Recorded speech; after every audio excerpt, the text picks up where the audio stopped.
Hop, c'est parti. Bonsoir à toutes, bonsoir à tous. Merci pour votre présence dans ce live santé et confinement. Merci aux partenaires à la Ligue, représentée aujourd'hui par Oriane, à Matete, à qui d'autre encore? Je les ai cités tout à l'heure et je les ai oubliés. Les Amazones, voilà, et Singulières, et tous les partenaires qui ont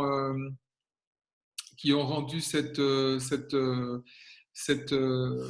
événement possible. Et bien sûr, à 2C2S, qui est en fait l'organisateur de cet événement. Alors, je vais juste déjà, avant de me présenter, déjà m'excuser parce que il est possible que je sois un petit peu pris d'éternuement, parce que c'est un petit peu...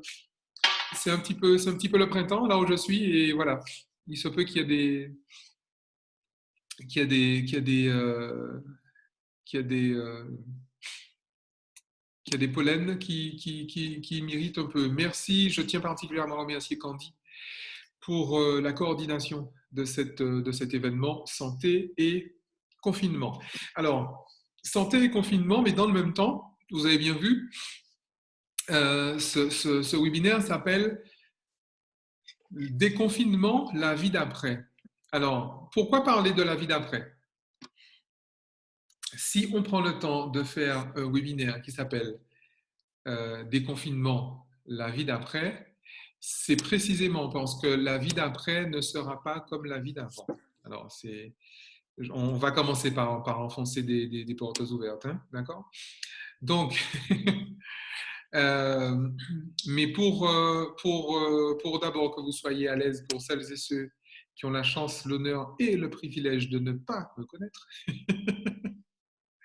et pour celles et ceux qui ont le plus grand privilège de déjà me connaître, je vais me représenter. Donc, je suis Roméo Cournal. Je suis coach de vie, je suis formateur spécialisé en neurosciences appliquées. C'est un peu ronflant tout ça. Mon métier consiste simplement à accompagner des personnes d'un point A où elles se trouvent à un point B où elles ont choisi d'aller. D'accord? Tout simplement. Je mets un accent particulier sur l'aspect accompagnement en période, justement en période difficile, lors de relations difficiles, lors d'événements difficiles. Dans la vidéo de présentation, je vous disais que nos expériences de vie sont une succession de, de chutes et de relèvements, de traumas et de résilience, de périodes où ça va bien à des périodes où ça va moins bien. Alors, dans un premier temps, il est très très important de se redire une chose. La chute fait autant partie de la vie que le relèvement. D'accord? En soi, il est impossible, et je dirais même qu'il n'est pas souhaitable, d'éviter à tout prix, le trauma, d'éviter à tout prix la chute, d'éviter l'erreur, d'éviter... voilà, bien évidemment, il est bien question de se protéger un tant soit peu. Il est bien question d'avoir un style de vie qui soit le moins anxiogène possible. Il est bien question de se préserver de tous les stress dont on peut se préserver. Alors, globalement, on est exposé à trois types de stress. Le stress physique, qui sont les stress physiques sont des accidents, en fait, hein, des atteintes physiques, en fait, au corps. Les stress chimiques et les stress émotionnels. D'accord? Alors, bien évidemment, il est effectivement possible, comme je disais, de se prémunir de ces stress-là, mais il est aussi, autant il est important j'ai envie de dire, de s'en préserver autant que faire se peut, autant il est en fait beaucoup plus important de s'y préparer. D'accord? Alors, s'y préparer, ça veut dire quoi? Ça veut dire qu'un jour, ça arrivera. D'accord? Et se dire qu'effectivement, un jour, ça arrivera. De façon plus ou moins grave, mais ça arrivera. Donc, la première des choses, lorsqu'on se prépare justement à une éventuelle adversité, à une éventuelle exposition à un stress physique, chimique ou émotionnel, la moindre des choses, c'est déjà d'entraîner son corps, d'accord, dans un processus qu'on va appeler un processus d'antifragilité. L'antifragilité, ça correspond à un proverbe qu'on connaît bien, hein, aux Antilles. Ce qui ne te tue pas te rend plus fort. On a tous entendu nos parents dire ça, on a tous entendu nos anciens, nos aînés dire ça, et nous-mêmes, on l'a dit, mais ça représente biologiquement une véritable démarche, en fait, qu'on appelle l'antifragilité. D'un point de vue organique, on va appeler ça l'hormèse. Alors, on ne va pas employer trop de grands mots scientifiques, je vous promets, mais c'est quand même important d'avoir ce mot-là en tête. L'hormèse, c'est justement cette capacité qu'on aura à exposer justement un système, en l'occurrence nos corps, à un stress voulu et de moindre niveau, qui va permettre justement à nos défenses naturelles de se préparer précisément le jour où un stress plus gros arrivera. Pour vous donner une idée, ce qu'on appelle aujourd'hui l'hormèse, à l'époque, on appelait ça la mithridatisation, du nom de Mithridate VI, qui est un roi grec, qu'on a surnommé le roi poison. Mithridate, en fait, il a pris pour habitude d'ingérer, hein, d'avaler des petites doses d'arsenic, des très petites doses d'arsenic, et il a aussi élevé son fils, en fait, en lui donnant des petites doses d'arsenic. Alors, le truc qui est particulier avec Mithridate, c'est que devenu grand, il a voulu se suicider en ingérant de l'arsenic. Ça n'a pas marché. Ça n'a tout simplement pas marché. Et effectivement, son fils, qui est après devenu régent, pareil, s'est fait empoisonner par des ennemis, et lui non plus, et là encore, ça n'a pas marché, d'accord? Le principe est très simple. Donc, hormèse, on va parler tout à l'heure de choses concrètes, comment on met ça en place. Et puis, hormèse, pour se préparer justement, pour se fortifier, pour être fort, en fait. Préparer l'organisme. Et puis, il y a aussi une question, certainement, d'alimentation. Alors, l'alimentation, pareil, sur les trois niveaux, puisque je parle de physique, de chimique et d'émotionnel. L'alimentation physique, donc l'alimentation matérielle, j'ai envie de dire, ce qu'on consomme. L'alimentation chimique, ou précisément celle qu'on ne consomme pas, justement. Et l'alimentation émotionnelle, c'est-à-dire prendre l'habitude de faire attention à ce à quoi on s'expose émotionnellement. D'accord ? Pour que le corps soit fort. Et puis, il y a un autre principe également qui est qu'on va au maximum éliminer les déchets. Un déchet, c'est c'est une chose dont on n'a pas besoin. D'accord ? Globalement, un déchet, c'est une chose dont on n'a pas besoin. Et en fait, lorsqu'on est déjà préparé à ce genre lorsqu'on a un système fort, un système immunitaire fort, un système nerveux qui est fort et stable surtout, et un système, alors il y a 3 systèmes, nerveux, immunitaire et endocrinien, voilà, fort, on est justement mieux armé lorsque va arriver le stress chimique, le stress physique ou le stress émotionnel. Okay ? Maintenant, lorsque ces choses-là arrivent, forcément, il y a des choses à mettre en place pour vivre finalement et traverser l'événement, traverser la douleur. D'accord ? Traverser la douleur, donc forcément, pareil, physiquement, chimiquement et émotionnellement, mais en fait, surtout émotionnellement. Je vais insister beaucoup ce soir sur l'aspect émotionnel. Pourquoi ? Parce que, en fait, lorsqu'on subit un stress physique et un stress chimique, il y a forcément une répercussion émotionnelle. Pourquoi ? Parce que nous sommes des êtres humains. On ne va pas débattre 150 ans là-dessus. Il y a forcément un stress émotionnel. On ne vit jamais un stress physique seul. On ne vit jamais un stress chimique seul. Jamais. Ça n'existe pas. D'ailleurs, toutes les personnes qui font, par exemple, la rééducation, j'ai moi-même connu récemment un stress physique, et tous les kinés disent il y a la blessure au corps et la blessure au cœur. D'accord ? Il y a toujours une question émotionnelle à gérer, et elle est absolument centrale.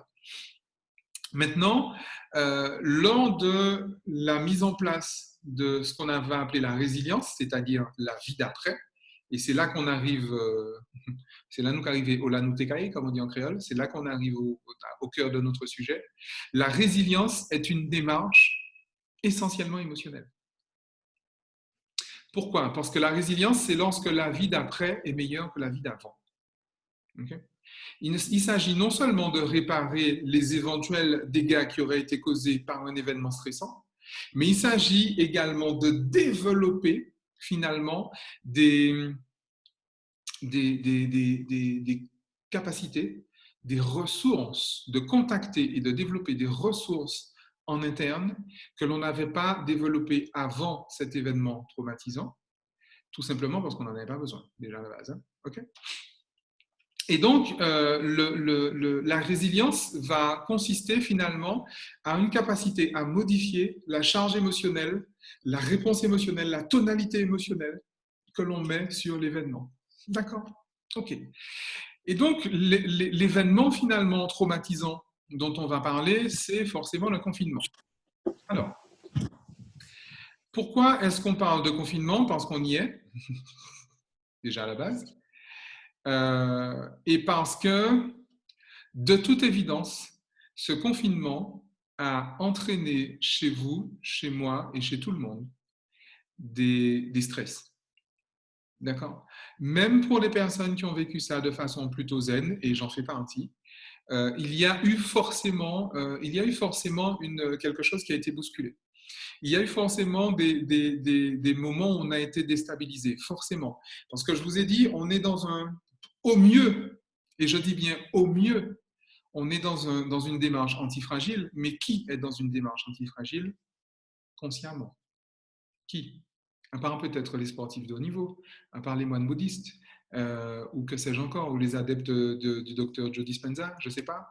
Mais qui est dans une démarche antifragile? Qui est dans une démarche hormétique à longueur d'année? D'accord? Qui?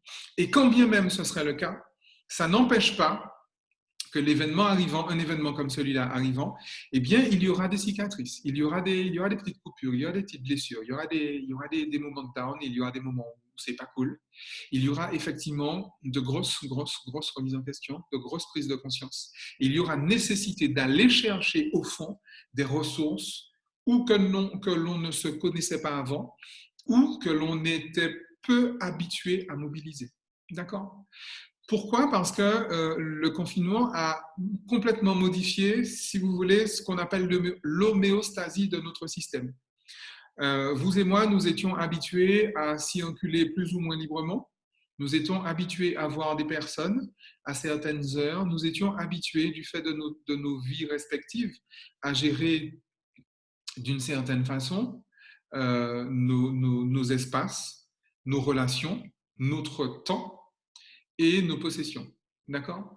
Nous avions une façon de fonctionner. Une façon plus ou moins habituelle, puisque dans le monde occidental, on fonctionne de façon assez habituelle et assez répétitive, mais nous avions effectivement une façon de fonctionner. Et il se trouve que cette façon a été mise à mal par le fait que, alors pour certains, on a été confinés, on a été, j'ai envie de dire, bloqués, et pour d'autres, on a été sursollicités. D'accord? Les soignants particulièrement. Alors, pour les personnes qui étaient déjà en situation de fragilité, ça a représenté un stress encore plus grand. Au niveau physique, du fait d'un déplacement limité, au niveau chimique, du fait certainement d'une exposition, alors quand je dis chimique, je dis également électrochimique, du fait d'une exposition plus prolongée à certaines radiations, au niveau de la télévision, au niveau des écrans, au niveau du Wi-Fi, au niveau de la 4G, et du fait, et aussi peut-être une différence d'exposition chimique du fait de, par exemple, si vous étiez sous médication et que votre médication a été perturbée du fait de ce confinement. Je fais partie de ces gens-là, hein, d'accord? Donc, il y a eu effectivement un stress chimique. Et puis, il y a forcément eu un stress émotionnel parce que nous avons été baignés par toute une série d'informations anxiogènes, angoissantes, stressantes, surstressantes. Et forcément, nous en avons pâti. Notre système nerveux en a pâti. Notre système nerveux en a pris un coup. Notre système endocrinien en a pris un coup. Notre système immunitaire en a pris un coup également. D'accord? Et donc, il va s'agir maintenant de se relever. Okay? Il va s'agir maintenant de faire, de passer à autre chose. Et j'attire votre attention sur une chose qu'on ne vous a certainement pas dit. Pour beaucoup, il a fallu faire le deuil de la vie d'avant en étant confiné. D'accord? Maintenant que le déconfinement arrive, il va falloir faire le deuil du confinement. Je vous fais remarquer que ça fait 46 jours, c'est ça? Enfin, en fonction des pays. Ça fait plus de 40 jours qu'on est dans un mode particulier. Pendant 40 jours, notre système nerveux, notre système immunitaire, notre système endocrinien a été contraint dans un fonctionnement très répétitif et qui n'était pas celui d'avant. D'accord?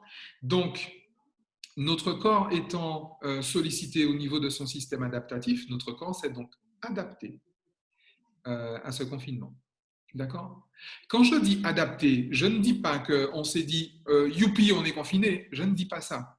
Je dis que le corps s'est simplement adapté pour ne pas trop souffrir du confinement. D'accord? Et vous avez vu vous-même vos comportements évoluer. D'accord? J'ai l'occasion d'accompagner beaucoup de personnes, des familles.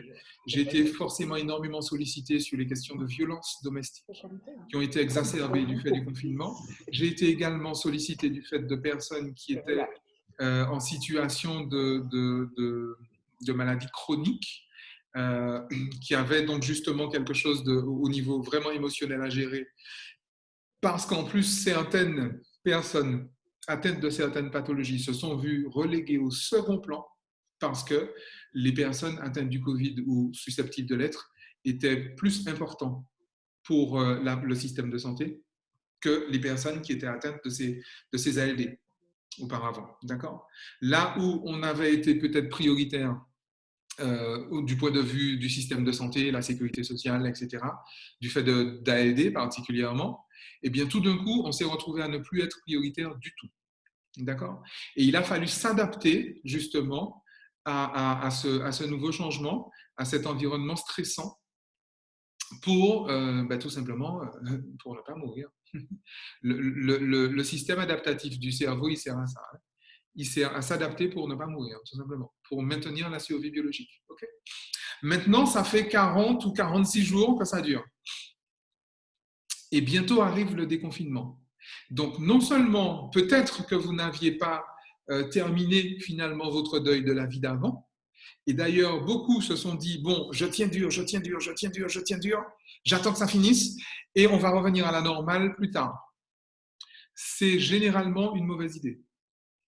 Généralement, parce que ça sursollicite justement le système nerveux, ça sursollicite également le système endocrinien, du fait des perturbations justement dues à la sursollicitation du système nerveux, et ça sursollicite donc forcément le système immunitaire.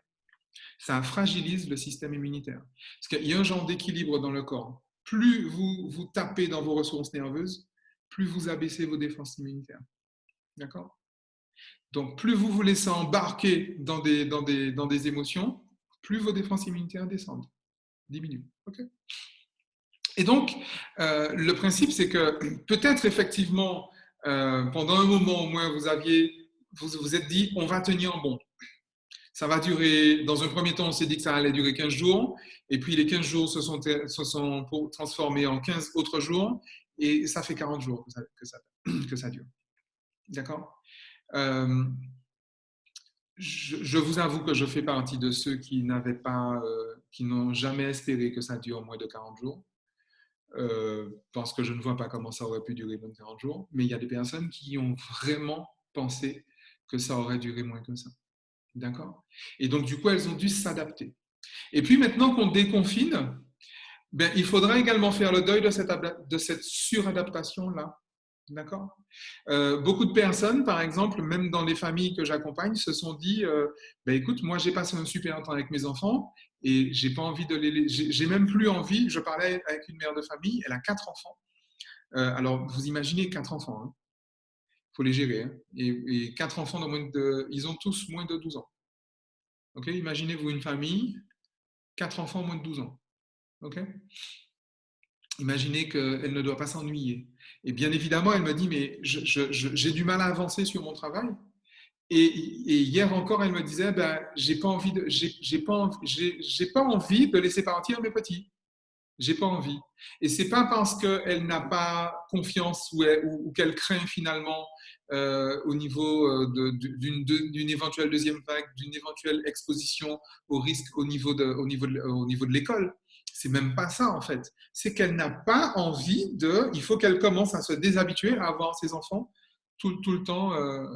Tout le temps à côté d'elle, parce que ça fait 46 jours qu'elle a ses enfants, ses 4 enfants, tout le temps à côté d'elle en huis clos et qu'elle s'est suradaptée, effectivement, elle s'est adaptée, et elle a mis en place effectivement ce nouveau fonctionnement. Et maintenant, il faut faire le deuil du confinement. D'accord. Donc, attention à ne pas couvrir un deuil par un deuil. On ne fait jamais l'économie d'un deuil, jamais. Jamais, jamais, jamais, jamais. Lorsque on remplace un deuil non fait par un autre deuil, eh bien, on en arrive à ce que nous autres thérapeutes nous connaissons bien, c'est justement ce qu'on appelle un deuil non fait. Le deuil non fait est en soi, alors je ne dirais pas que c'est une pathologie, mais le deuil non fait est une source traumatique en fait. Le deuil non fait est un programmant et même un déclenchant, mais surtout un programmant de comportements compulsifs ou inhibés, d'accord. Et de comportements même déviants, d'accord. Donc un deuil non fait peut être à l'origine d'une maladie par exemple. Si vous écoutez par exemple, j'ai beaucoup écouté, j'ai beaucoup suivi et je suis même au relais de ces formations. Le docteur Luc Baudin, qui est un médecin cancérologue justement, et il a fait justement un lien et des études. Alors, il n'a pas que lui, je vous cite lui parce que c'est lui que j'ai en tête, entre justement le déclenchement du cancer, puisqu'il est cancérologue, et les deuils non faits. D'accord. Et il a donné très souvent, et il l'a vu hein, dans sa carrière de vie de famille, des personnes atteintes de cancer ou de sclérose en plaques qui n'avaient pour seul déclencheur qu'un deuil non fait. Et il est le premier à dire qu'on peut écarter complètement tous les agents pathogènes, puisque les agents pathogènes étaient déjà là. On peut écarter même les questions d'ordre comportemental y compris les comportements alimentaires, etc. On était face à des personnes qui avaient simplement un conflit neuro-émotionnel qui a été complètement étouffé, un deuil non fait, et qui, par voie de conséquence, a provoqué un syndrome prolifératif. Un syndrome prolifératif qui s'est compliqué, qui est devenu malin, et on appelle ça un cancer, tout simplement. D'accord. Donc, attention à ça. Un deuil non fait est un véritable risque sur la santé. Okay. Donc, euh, maintenant qu'on parle justement de déconfinement, qu'est-ce qui va se passer demain? Il va se passer demain pour les personnes qui sont dans des situations, dans des parcours thérapeutiques plus ou moins lourds, dans des parcours thérapeutiques forts. Il va se passer que comme on l'a dit, la vie d'avant ne sera pas la vie d'après. Déjà parce que le déconfinement ne sera pas total et il sera progressif. Okay. Donc, il y a malgré tout des comportements qu'on avait avant qu'on ne pourra pas avoir après. Okay. Au moins pour un certain temps, il faudra qu'on fasse, nous en Martinique, on fait le deuil du Tour des Yoles, hein. Qu'est-ce que vous voulez que... On fait le deuil du tour cycliste, on fait le deuil d'un certain nombre de choses. Et c'est là que je dis qu'il faut faire attention. Parce que l'inconscient collectif est très, très, très impacté par ça. À peu près toutes les personnes qui me regardent aujourd'hui sont en Martinique. D'accord. beaucoup de personnes qui reverront le replay sont en Martinique et d'autres ne le sont pas. Mais sont des personnes, sont martiniquaises, ces personnes-là. Il va se passer quoi? Nos vies, de toute façon, qu'on y participe ou pas. Nos vies, le groupe social, la Martinique est une île, donc le groupe social, l'égrégore, si vous voulez, il est très clairement défini. OK? En tout cas, ses limites sont définies aux côtes. D'accord? Malgré les avions qui vont et viennent, les bateaux qui vont et viennent. Mais le groupe social, en fait, il est clairement défini. Et ce groupe social est rythmé par un certain nombre d'événements qui entraînent tout le groupe. Le tour cycliste en fait partie, le tour des Yoles en fait partie, les vacances d'été en font partie. D'accord? Donc, qu'on ait l'habitude ou pas d'y prendre part, on est de toute façon impacté dedans puisqu'on est dans cet égrégore-là. Et il se trouve qu'effectivement, il y aura quelque chose d'assez anxiogène du fait de la non-tenue de ces événements grégaires-là. Okay? Il y a quelque chose de déstabilisant. Il y aura effectivement une vraie déstabilisation auquel il va falloir faire face. D'accord? Là, c'est au niveau social.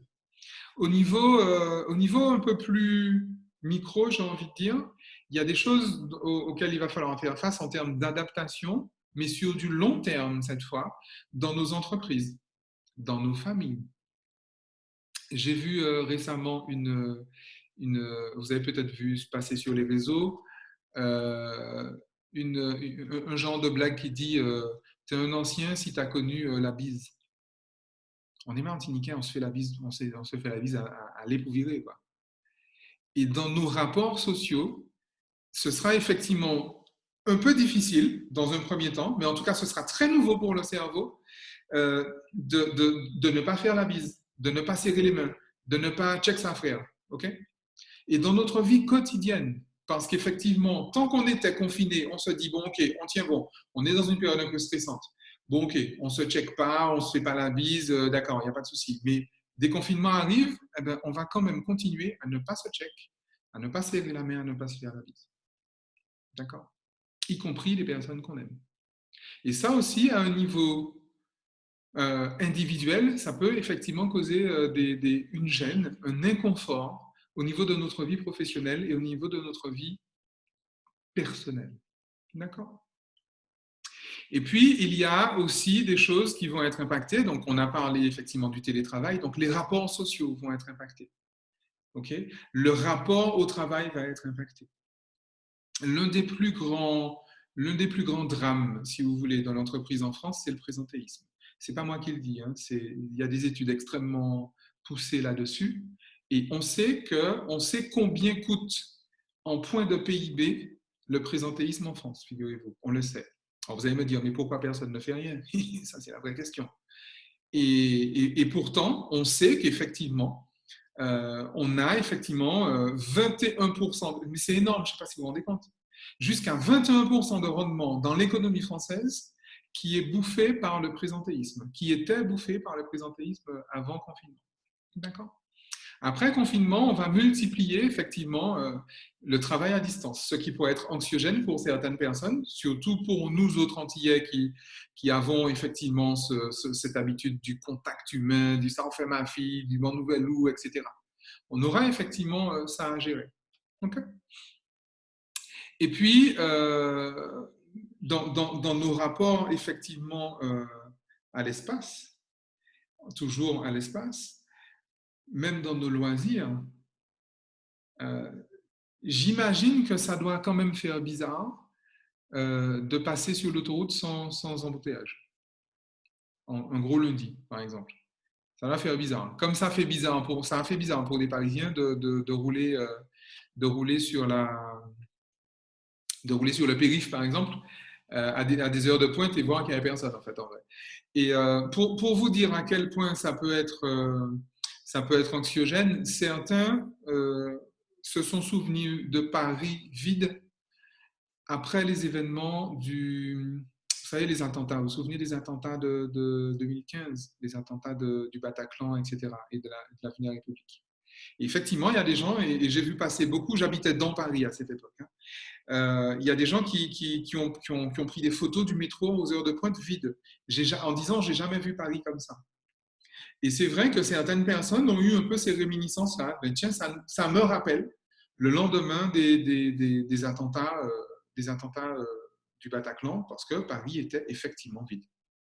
Et avec une chape de plomb, de peur sur la ville. D'accord? Donc, tout ça va devoir être géré. Tout ça va devoir être, et bien évidemment, vous avez compris que la liste n'est pas exhaustive. Tout ça va devoir être géré physiquement, chimiquement, émotionnellement. D'accord? Donc, on n'aura évidemment pas le temps de tout voir. Et c'est là où je vais vous renvoyer vers vos médecins préférés, vers vos naturopathes préférés, vers vos diététiciens préférés, vers vos thérapeutes préférés, vers vos ostéos, vos kinés préférés, etc., etc., parce qu'il va falloir soutenir le corps physiquement, reprendre effectivement une activité physique, sachant que les salles de sport sont fermées. Il va falloir effectivement être extrêmement vigilant sur ce qu'on fait entrer dans son corps par la bouche et par les sens. Il va falloir être très vigilant sur ce à quoi on s'expose en termes d'information et en termes de sources anxiogènes. D'accord? Il vous appartient à vous de prendre cette responsabilité-là. C'est une chose de pointer du doigt les chaînes de, comment appelle-t-on ça? Les chaînes d'information en continu, mais comme dit Coluche, pour que ça ne se vende pas, il suffit de ne pas acheter. D'accord? Et je vous garantis qu'une télévision qui n'est pas regardée, elle ferme très vite. Ok? Donc, je sais bien qu'on s'informe, etc. Il n'y a pas de souci. Très bien. Mais faites quand même attention et prenez la responsabilité, vous, de ce à quoi vous vous exposez, des informations auxquelles vous vous exposez. Ok? Faites attention à ces informations qui commencent par. Même moi, j'en reçois. J'ai dû mettre d'ailleurs des filtres assez forts par rapport à ça. Vous ouvrez une vidéo et on vous dit je fais cette vidéo pour vous alerter d'un danger qui vous. Oh là, clic, fermé, éteint. Enfin, personnellement, c'est ce que je fais. Ça ne m'intéresse pas. Les dangers non, je ne veux pas dire, laisse tomber. J'ai autre chose à gérer. D'accord? Parce que c'est extrêmement anxiogène. Sachant que j'ai un certain nombre de pratiques que je vais vous partager, que je vous invite en fait à pratiquer, qui justement développent cette antifragilité, qui justement développent cet aspect peut-être hormétique, qui développe justement ce renforcement tant du système nerveux que du système immunitaire, que du système endocrinien. D'accord?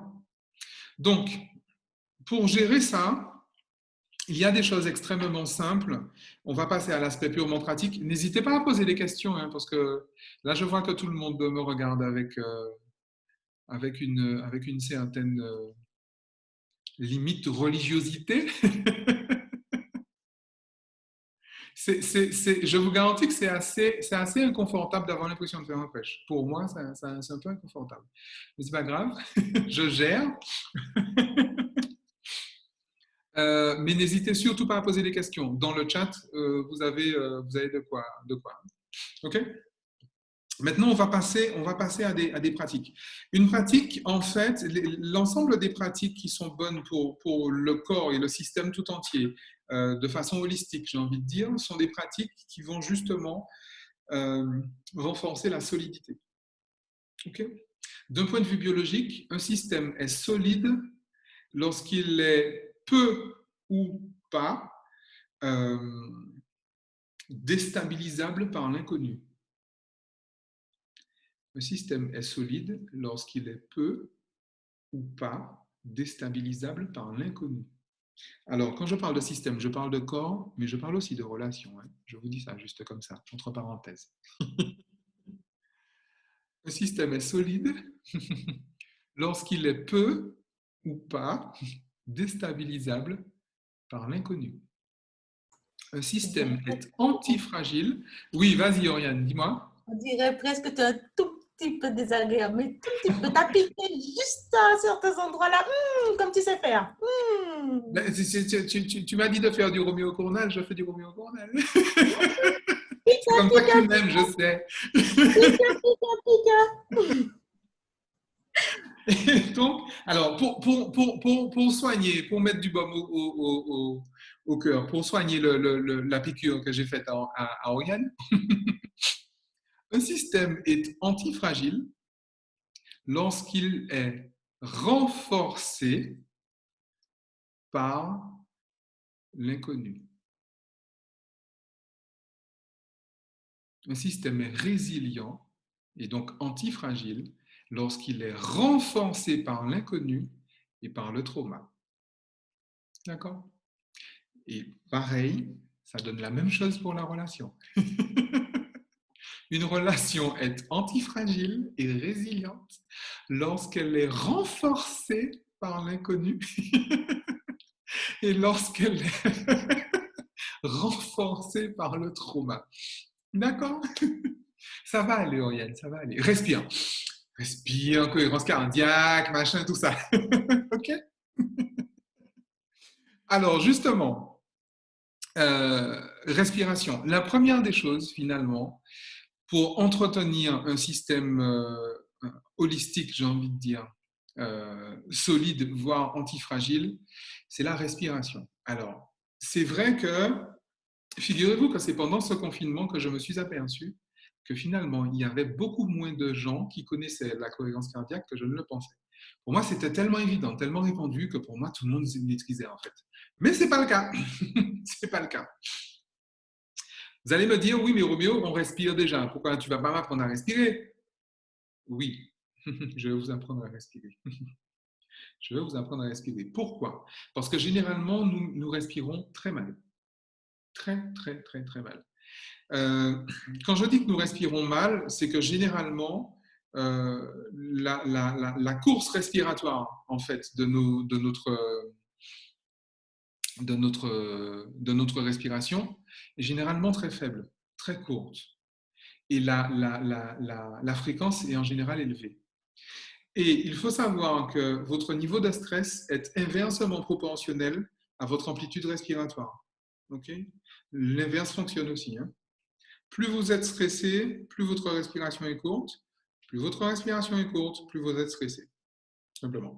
Si vous vous amusez à raccourcir votre respiration, même si vous n'êtes pas stressé, vous n'avez aucun signe de stress extérieur, faites l'expérience ou peut-être évitez de la faire.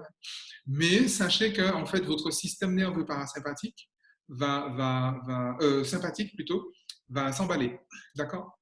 Le système nerveux sympathique, c'est le système nerveux qui gère justement la réponse de stress. Alors, c'est bon, tu peux devenir aussi coach vocal. Alors, il y a une coach vocale qui me dit que je peux devenir coach vocal. Très bien. Je le prends comme un compliment. Merci, ma sœur. Et donc, effectivement, la respiration, alors effectivement, et si elle m'interpelle là-dessus, c'est parce que c'est forcément des techniques qu'on voit en coaching vocal, forcément. La respiration, plus vous allez allonger votre respiration, votre course respiratoire, plus votre niveau de stress va diminuer, tout simplement. Et les marqueurs de stress sont très clairs hein, dans le corps, dans la salive et dans le sang, c'est du cortisol essentiellement et de l'adrénaline. D'accord? Donc, le principe, c'est que lorsque vous vous habituez justement à respirer court, vous ne vous en rendez même pas compte d'ailleurs, vous vous habituez à être stressé. Et votre corps, finalement, prend pour standard un niveau de stress assez élevé. C'est ça, en fait, le drame hein, de nos sociétés occidentales. C'est que le niveau de stress, un niveau de stress élevé, devient la norme, en fait. Et c'est ça qui est compliqué. Okay. Donc, la respiration longue, profonde, lente, va nous permettre justement de diminuer ce niveau de stress, diminuer et envoyer un signal précis à notre système nerveux sympathique. Le système nerveux sympathique ne parle pas parce qu'il est géré par une partie du cerveau qui n'utilise pas le langage, donc ce n'est pas la peine de lui parler. Ne dites pas à votre cerveau, calme-toi. Vous savez qu'on ne dit pas à quelqu'un qui est énervé, calme-toi. Enfin, j'espère que vous êtes au courant. On ne dit pas à quelqu'un qui est énervé, calme-toi. On ne dit pas à quelqu'un qui est stressé, calme-toi. On ne dit pas à quelqu'un qui fait une crise d'angoisse, calme-toi. Ok? Ça ne sert à rien. Et c'est peut-être justement plus anxiogène parce que vous ne rejoignez pas la personne à l'endroit où elle est. D'accord? Et ça peut être anxiogène. Alors, Direction nous dit, ça me vient là, du coup, en préparation à l'accouchement, yoga prénatal, on apprend la respiration courte. Cela correspondrait à quoi? Alors, il faudrait que tu poses la question à une sage-femme, mais la respiration courte, où effectivement on te demande de haleter ou faire le chien, parce que c'est comme ça qu'on dit ça, ça peut effectivement correspondre. En fait, on a besoin, en fait, en vrai, et c'est là que je parle d'hormèse, en fait. On a besoin d'entraîner le corps justement à un stress. Et je suppose que tu te souviens, mais ton travail, ce qu'on appelle le travail d'accouchement, en fait, en vrai, ça a été un petit peu stressant. Tu t'en souviens? Ça a été juste un petit peu, hein? C'était un peu pas super agréable. En tout cas, j'ai jamais accouché. Mais toutes les femmes que j'ai connues qui ont accouché m'ont dit qu'il y a un moment, il y a un moment où effectivement ça n'a pas chatouillé. D'accord? Donc effectivement, le yoga en respiration courte, respiration de feu, le yoga Tummo, par exemple, qu'on appelle le yoga Tummo, c'est justement une technique de respiration qui va justement provoquer une très très forte sécrétion d'adrénaline dans le sang. D'accord? La respiration Wim Hof a également cette propriété-là. Et en fait, ça va entraîner finalement le corps à mobiliser les ressources immunitaires alors qu'il n'y a pas de danger immédiat. Ce qui fait que lorsque le danger sera véritablement présent, le système immunitaire aura une réponse passive. C'est-à-dire que le système va gérer l'agression du virus, par exemple.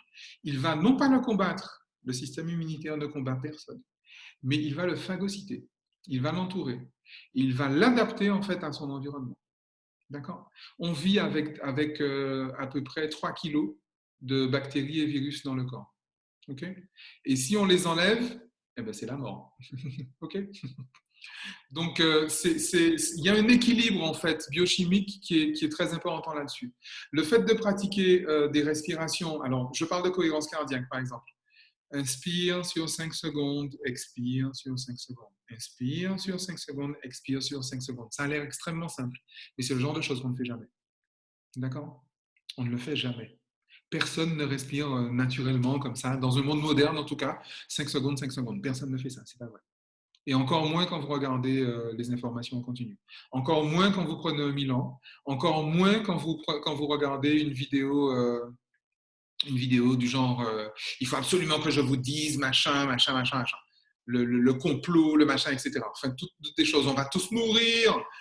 Les choses qui, effectivement, sont angoissantes. Vous ne respirez pas 5 secondes.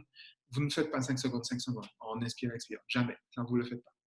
Le fait d'entraîner son corps, en fait, à faire une cohérence cardiaque, par exemple, tous les matins. Personnellement, la première chose que je fais le matin, c'est une cohérence cardiaque. Et j'en fais pas que 5 minutes. Et je fais ça à peu près jusqu'à 5 fois dans la journée. Et c'est aussi la dernière chose que je fais le soir. D'accord? Le fait d'entraîner son corps à respirer lent et long va vous permettre de vous relaxer plus rapidement au moment où un stress arrivera. D'accord? Parce que je sais qu'effectivement, il y a des méthodes, il y a une très en vogue, par exemple aux États-Unis, la méthode USA, Om, Zen, machin, on est zen. Mais c'est quand le stress arrive qu'on se dit qu'on est zen. Sauf que si vous n'habituez pas votre corps, justement, plus vous allez pratiquer ce genre de respiration, 5 secondes montant, 5 secondes descendant, 5 secondes inspire, 5 secondes expire. Plus vous allez habituer votre corps à faire ça, plus il va le faire facilement lorsqu'un stress viendra vraiment. D'accord? Alors là-dessus, vous allez trouver un paquet de vidéos sur YouTube. Vous tapez cohérence cardiaque et vous aurez un paquet de vidéos là-dessus qui vous permettent de le faire les yeux fermés, qui vous permettent de le faire les yeux ouverts. J'ai fait une intervention récemment pour le réseau des directrices de crèches de Martinique que je salue en ce moment sur justement la petite enfance. Et j'ai recommandé à ce réseau de directrices de crèche de mettre en place ce que j'ai appelé le jeu du papillon. Je l'ai appelé le jeu du papillon parce qu'on ne parle pas de cohérence cardiaque à un enfant de 3 ans. Par contre, on peut parler du jeu du papillon à un enfant de 3 ans, un enfant de 4 ans. Le principe, il est simple, c'est exactement le même principe que la cohérence cardiaque, sauf qu'on demande, on projette en fait par un laser ou une lumière un papillon sur le mur, et en fait, le papillon, il monte, et on dit aux enfants, quand le papillon monte, vous inspirez, quand le papillon descend, vous expirez. Quand le papillon monte, vous expirez, quand le papillon descend, vous expirez. OK?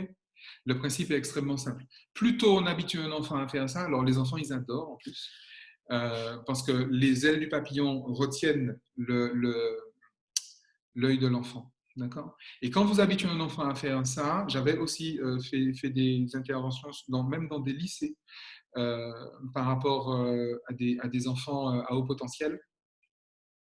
Même lorsqu'on habitue un enfant à faire ça, on habitue un enfant à se concentrer, en fait. On habitue un enfant à focaliser, ou un jeune, un ado, à focaliser son attention pendant un certain temps. D'accord? Alors, je ne vais pas non plus faire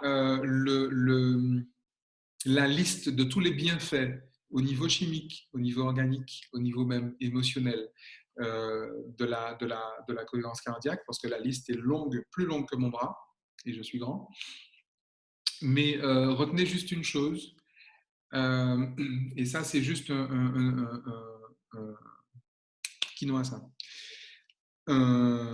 témoignage personnel que je vous fais. Il y a 20 ans, j'étais soigné pour hypertension artérielle et j'avais un traitement à vie. Ce traitement à vie, je l'ai pris moins d'1 an. Okay, et c'est précisément à ce moment que j'ai découvert la cohérence cardiaque. Les études montrent qu'au bout de à peu près 30 jours à 45 jours de pratique, en fonction des compositions, des métabolismes, on peut retrouver effectivement, on peut diminuer tant en systole qu'en diastole sur de la tension artérielle. On peut se retrouver avec du -1, voire -2 en systole et en diastole. D'accord? Extrêmement important. Extrêmement. Et je ne vous donne que ça comme exemple parce que je peux vous en donner 36. Okay, ça, c'est le basique du basique. Prendre le temps de respirer, inspirer, expirer. 5 secondes, 5 secondes, 5 secondes, 5 secondes. Pour vous donner une idée, un dernier exemple, dans certains établissements de correction pour les adolescents aux États-Unis, les ados et les jeunes qui sont en période de probation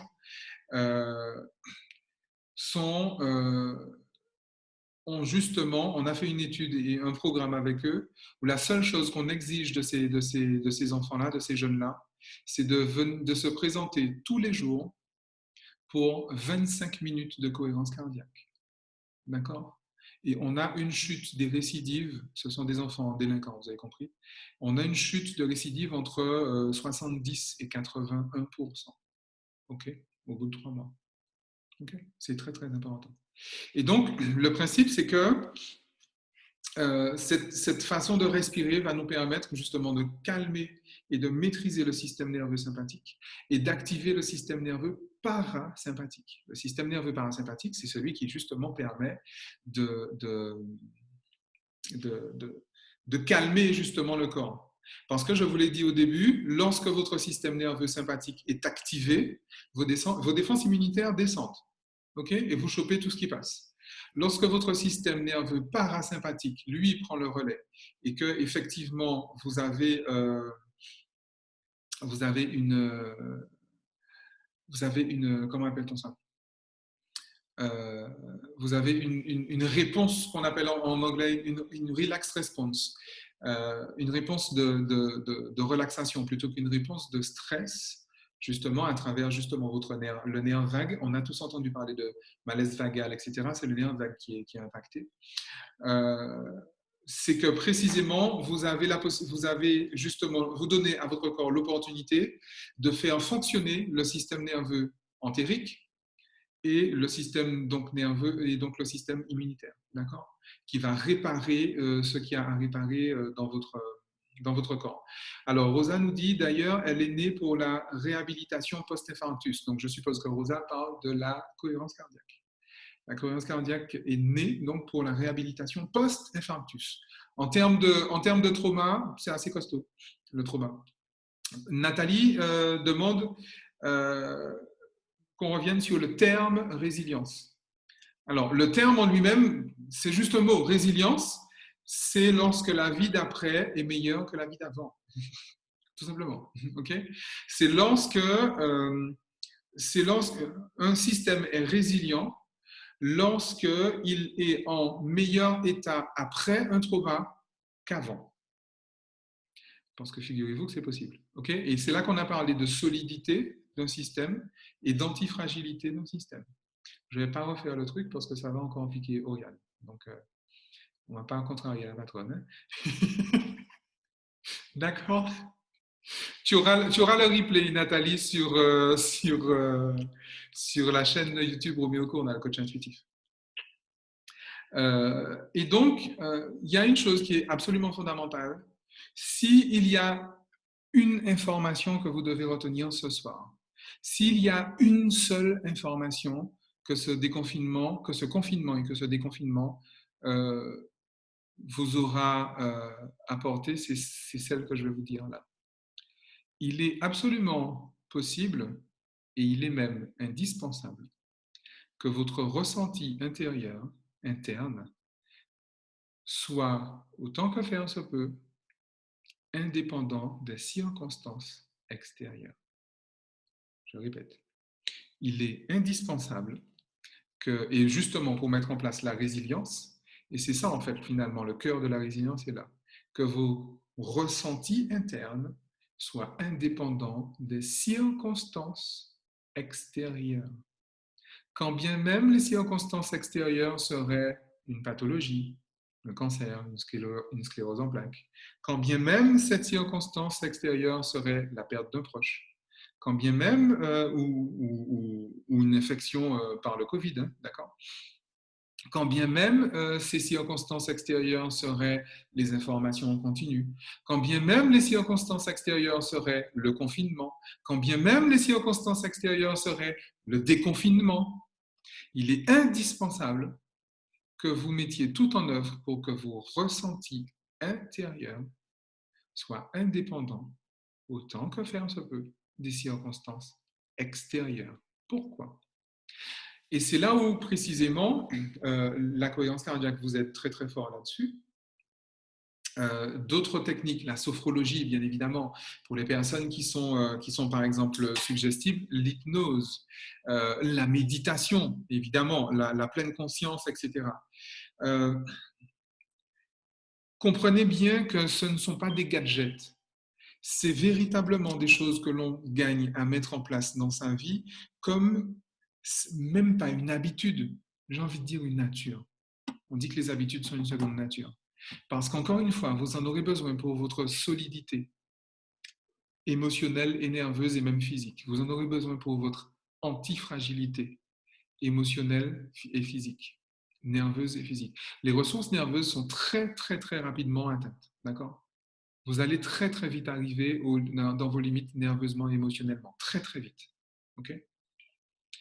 C'est la raison pour laquelle la première des choses, lorsqu'on vit un trauma, lorsqu'on vit une situation nouvelle, lorsqu'on vit une situation stressante, angoissante, anxiogène, la première des choses, c'est pas d'essayer de tout faire pour changer la situation, c'est de tout faire pour calmer son système nerveux, pour son système nerveux sympathique, je vais être plus précis, pour stimuler son système nerveux parasympathique pour apaiser son système nerveux et se servir de son système nerveux entérique qui, lui, va faire le lien, parce que les trois systèmes sont très imbriqués, vous avez compris. C'est un système de système d'ailleurs, c'est même pas trois systèmes, c'est un système de système.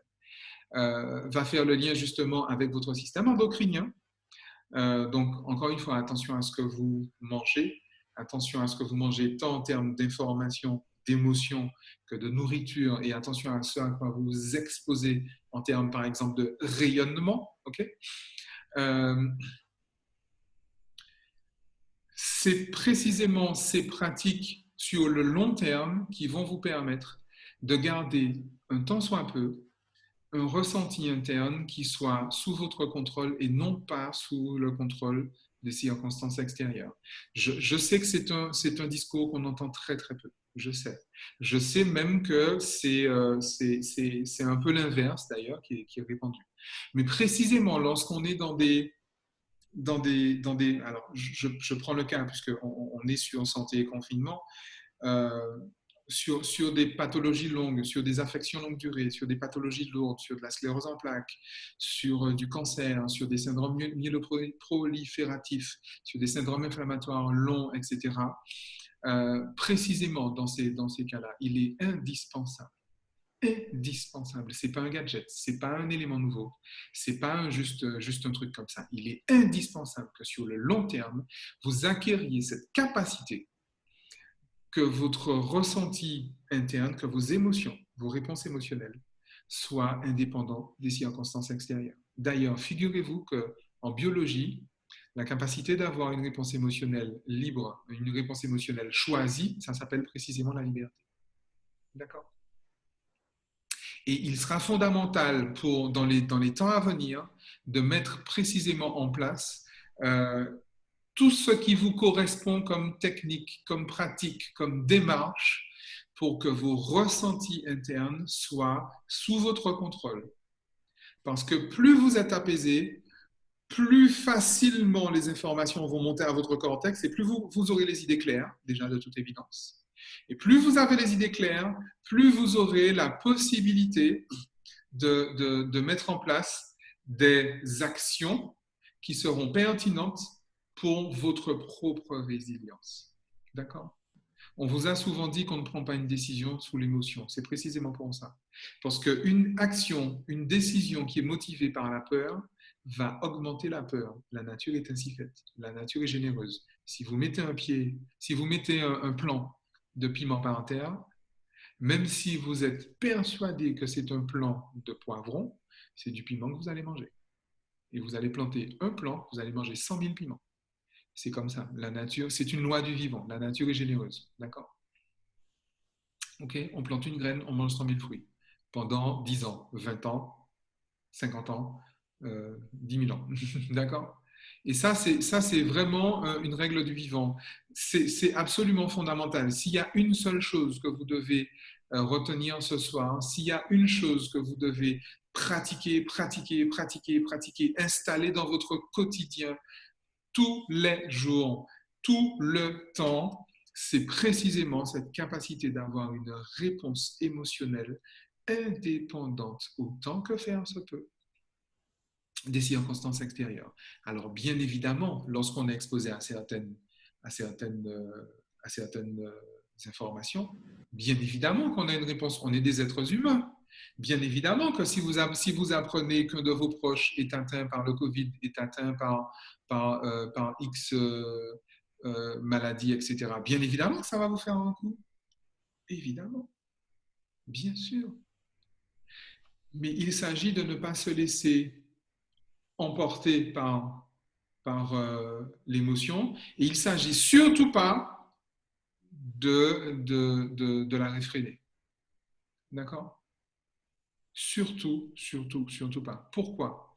Parce que la répression émotionnelle, elle, est pathogène. D'accord ? Donc, en fait, vous aggravez votre cas si vous retenez vos émotions.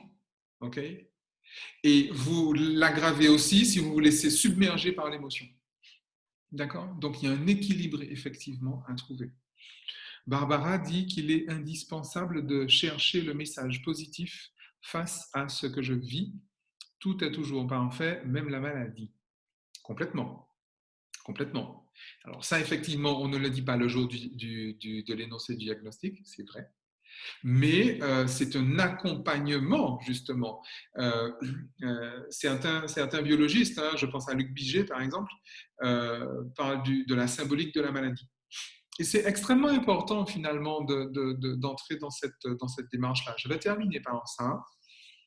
Euh, je vous invite, en fait, à faire une chose que vous n'aviez pas l'habitude de faire avant le confinement. Je vous invite à faire une chose qu'on n'a pas l'habitude de vous inviter à faire. D'ailleurs, généralement, on vous invite à faire l'inverse. Okay. Je vais vous inviter à voir chaque événement sous 4 points de vue différents. 4. Alors, pas inutile, stupide, dangereux, évident. Non, pas celui-là. On va aller un petit peu plus loin. Même s'il y a celui-là, il fonctionne aussi. Hein, il fonctionne. Hein, bon. Mais il y a 4 points de vue différents. Il y a un point de vue qui est matériel, on va dire physique, scientifique, biologique, d'accord? Je crois que tout le monde a compris. Il y a un point de vue qui est symbolique. Okay. On parlait tout à l'heure de la symbolique des maladies. Okay. Il y a un point de vue qui est systémique, du point de vue des relations, relation à soi, relation à l'autre, relation au temps, relation à l'espace, relation en possession. Et il y a un point de vue qui est initiatique, carrément, jusque-là. Ça va jusque-là. Il est évident, quand je vous dis ça comme ça, que chacun des points de vue ont plutôt tendance à se regarder en chien de faïence. Vous dites à un scientifique, purement scientifique, vous lui parlez de symbolique de la maladie, il va vous dire, bon, écoute, va te coucher avec ton histoire de machin New Age, là, machin, etc. Heureusement, il y a de plus en plus de médecins qui ont ce niveau, justement, un niveau d'ouverture et de conscience qui vont vous entraîner, justement, au contraire, dans cette symbolique de la maladie. Il y a même comment on appelle ça, des écoles, j'ai envie de dire, de médecine, des voies d'approche médicale qui sont des approches symboliques. La médecine orthomoléculaire en est une, par exemple. Le décodage biologique en est une. La médecine intégrative en est une. La médecine fonctionnelle en est une. OK? Il y a effectivement ce qui se passe dans le corps et puis il y a la symbolique de la maladie. Même, on a des choses, par exemple, extrêmement précises. J'ai eu l'occasion de travailler beaucoup en Tunisie avec des chirurgiens dentistes implantologues sur la symbolique de la maladie. Vous avez vous avez une praticienne qui est encore vivante, hein, qui s'appelle Esther Alverec, qui a été une de mes voisines, figurez-vous, dans le 94, qui a écrit un dictionnaire qui s'appelle Le langage secret de vos dents. Et vous seriez assez surpris de voir à quel point, lorsqu'il vous arrive quelque chose dans une dent, votre dentiste peut vous raconter votre vie. Vous seriez très surpris. C'est assez impressionnant. Je suis moi-même passé par là. Je vous dis, je travaille beaucoup avec des dentistes ici. C'est assez terrible. C'est assez terrible. Jusqu'à un niveau de détail qui est relativement fou, en fait. C'est vraiment. Quand vous entendez Estelle Vérec parler, vous avez l'impression que la dame, vous avez pied. C'est-à-dire qu'après ça, vous n'avez plus peur de Google. Hein. On vous dit que Big Brother vous regarde, mais alors là, Big Brother, il est aveugle. Hein. Il est aveugle, il est sénile, il a Alzheimer. Franchement, par rapport à une approche symbolique de la maladie, de la dentition, il y en a même qui font ça par les cheveux. C'est impressionnant. Okay.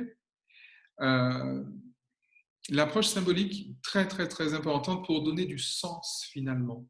Pour ne pas, encore une fois, vous laisser noyer sous des protocoles thérapeutiques, vous laisser noyer sous de la médication, sous des apports chimiques, ne pas vous laisser noyer par un stress, par une peur de la mort, par des angoisses, etc. D'accord ? Et puis il y a aussi une question, un point de vue systémique, j'ai envie de dire plutôt épigénétique, pour que ce soit plus simple. Parce qu'en fait, ça va concerner mon positionnement par rapport au monde qui m'environne, par rapport aux personnes qui m'environnent. D'accord ? Lorsqu'on est. Le premier live que j'ai fait pour cancer et confinement, ça a été justement ne pas s'identifier à la maladie. Comment on fait pour ne pas s'identifier à la maladie ? On a une maladie, on n'est pas malade. C'est pas la même chose. Lorsqu'on s'identifie à une maladie, alors il y a bien des choses qui sont derrière ça. On a passé 2 heures avec Oriane et avec d'autres à parler de ce sujet-là, donc on va pas élaborer dessus. Il y avait Muriel qui était là aussi ce soir-là, mais comprenez bien qu'il y a une question de définition de soi à revoir en fait. La maladie, le trauma, l'événement anxiogène nous réinterroge sur qui nous sommes. D'accord. Et c'est un vrai travail d'introspection, finalement. Okay. Et quel est le sens que l'on donne à nos rapports aux autres? Pour vous dire les choses de façon un petit peu plus légère, je vous invite à regarder ce film qui s'appelle Un homme pressé. Alors, en plus, magistralement interprété par Fabrice Lucchini. Je suis particulièrement fan de Fabrice Lucchini. Un homme pressé raconte l'histoire d'un homme qui a été atteint par un AVC, foudroyé par un AVC, et qui réapprend à parler et qui réapprend à vivre en fait en vrai. Ce film il est d'ailleurs carrément initiatique, hein, d'accord. Mais je vous garantis que c'est le genre de film qu'il est important de voir. On se souvient tous de Intouchable, mais ou de sang, merde, de sang et de rouille, c'est ça? C'est un film qui est sorti juste après, qui était très très bien dans cette optique-là, mais qui a un peu été phagocyté justement par Intouchable, par le succès d'Intouchable. Mais vraiment, regardez, prenez le temps de regarder. En plus, c'est drôle. Il y a du Lucchini. On pleure, on rit, c'est léger, c'est accessible. Un homme pressé, d'accord? La redéfinition de soi et de son rapport à l'autre, de son rapport au monde, de son rapport à l'espace, au temps, aux relations, aux possessions. D'accord. Et puis, le quatrième point de vue, c'est justement un point de vue initiatique. C'est ça le truc, l'initiation qui est finalement assez liée à cette approche systémique. Qui suis-je? La fameuse question qui suis-je? Ouais, ça va jusque-là en fait, en vrai. Ça va jusque-là. Et alors, pareil, vous pensez bien qu'on on va pas débattre de ça parce que ça fait à peu près une dizaine de siècles que les humains débattent de ça. Je vous recommande particulièrement les travaux en matière de mythologie, par exemple de Joseph Campbell. Je vous recommande Le Voyage du héros. Je vous recommande particulièrement les écrits et les travaux d'un biologiste qui s'appelle Luc Biget, qui est d'ailleurs spécialiste également en astrologie et en mythologie. Je vous recommande, qui est-ce que je peux vous recommander d'autre là-dessus? Laurelina Magneux, qui est une spécialiste alors qui a la qualité d'être à la fois la spécialiste, l'experte francophone de Joseph Campbell et de Carl Gustav Jung. Intéressant.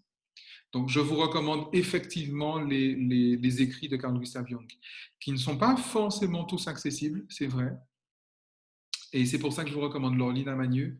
Et il y a un livre de Carl Gustav Jung que je vous recommande, c'est le livre rouge.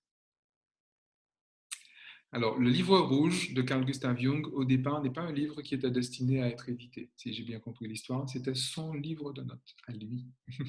D'accord. Et il y a ses dessins à lui, c'est assez flippant. Et j'ai envie de dire que le livre rouge, il faut le lire un peu comme le Mutus Liber des alchimistes. Le Mutus Liber, c'est le livre muet. Il y a des dessins, il n'y a pas un seul mot dessus. Le livre rouge, en fait, même si vous ne le lisez pas, regardez-le. C'est un livre qui se regarde, en fait. C'est un livre qui s'expérimente, vraiment. Parce que vous avez toute l'âme de Jung, en fait, dans ce bouquin. Donc, prenez le temps de faire ces démarches-là, scientifiques, systémiques ou épigénétiques, symboliques et initiatiques. D'accord. Et c'est là que vous allez chercher votre spiritualité à vous, c'est pas un souci. Okay. Et ce que je vous invite à faire, qu'on ne vous invite pas à faire d'habitude, c'est précisément à lier les quatre. En fait, en vrai. Parce que ces 4 points de vue-là sont presque des hérésies les uns pour les autres. D'accord? Donc, plutôt que de faire la guerre, essayez de voir comment est-ce qu'on peut lier justement des approches qui, a priori, ne se, ne se lient pas d'habitude. D'accord? Alors, Muriel nous a quittés et nous en sommes bien tristes. Et nous salue tous. D'accord? Donc, les points de vue qui s'opposent, trouvez un moyen justement de les réconcilier. Et puisqu'on parle de réconciliation, je vais juste citer, je vous avais dit qu'on aurait terminé par les 4 approches, mais je ne peux pas parler de résilience sans parler d'une chose, qui est le pardon thérapeutique. D'accord? Le pardon thérapeutique, c'est la résilience en pratique.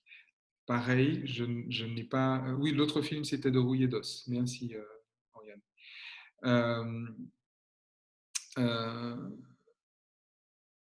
Le pardon thérapeutique est une pratique thérapeutique. Je ne suis même pas dans un aspect spirituel avec vous, je ne suis même pas dans un aspect éthique, je suis vraiment dans un aspect thérapeutique avec vous. C'est pour ça que ça s'appelle le pardon thérapeutique. Vous allez trouver ça également sur ma chaîne. C'est une pratique qui est extrêmement simple.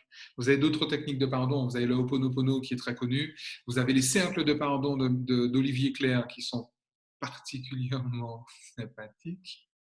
Ça, pour le coup, ça pique. Hein. Ça pique pas seulement, ça grage. Ça ne gratte pas, ça grage. Vraiment, ça grigit. Exactement, bien sûr, Yann. Ça grigit, vraiment. Mais franchement, ouais, on ne fait jamais une résilience sans, sans, sans pardon thérapeutique. Et comme, effectivement, on va terminer là-dessus, je vous invite à participer à ce webinaire qui va justement s'appeler le pardon thérapeutique, ce vendredi à 11h, heure de Fort-de-France, c'est ça, sur la chaîne Shangri-La, c'est ça? C'est C'est sur ça. la chaîne Mais YouTube c'est ça. C'est ça, c'est Shangri-La. sur la chaîne YouTube de Shangri-La. Par contre, je pense qu'il y aura moyen que ce soit aussi annoncé sur ton site et sur ta Oui, page Facebook. je Donc, vais je pense que, partager le lien, oui. voilà. Donc, je pense que vous pourrez retrouver le lien directement sur le Facebook. Ouais, sur mon Facebook, Roméo Cournal, coach intuitif. Ok, c'est ça. Et effectivement, je vais effectivement relayer sur le Facebook et même sur ma chaîne YouTube. OK. Merci en tout cas pour votre participation. Vous avez encore la possibilité de poser des questions hein, parce que je vous sens un petit peu. Hein bon, voilà. Donc, vous avez effectivement encore la possibilité de poser les questions. Je vous remercie pour votre participation. Je vais arrêter ici l'enregistrement puisque je ne diffuse jamais les questions-réponses lors des webinaires. Tout simplement pour justement que la parole soit peut-être un petit peu plus libre. Merci encore de votre participation. Merci à Matété, merci à la Ligue contre le cancer, merci à 2C2S. Merci, merci. Merci à Oriane. Et n'hésitez pas, par exemple, à nous dire de quoi est-ce que vous aimeriez parler la semaine prochaine. À tout bientôt.